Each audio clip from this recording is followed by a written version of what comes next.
மொறுமொறுன்னு வாழைக்காய் ஃப்ரை பண்ணுறது எப்படின்னு உங்களுக்கு தெரியணுமா?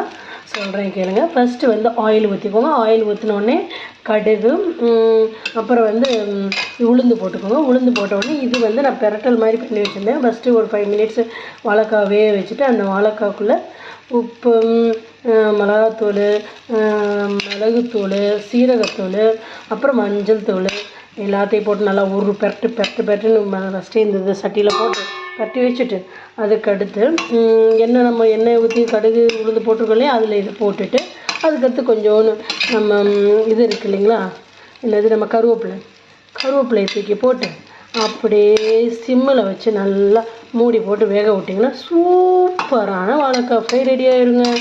சிம்பிள் தான் வாழைக்காய் ஃப்ரை. இதை வச்சு நீங்கள் வந்து லெமன் ரைஸு, அப்புறம் வந்து கர்ட் ரைஸு, தயிர் சாதம், அப்புறம் வந்து எல்லா சாதத்துக்கும் லைக்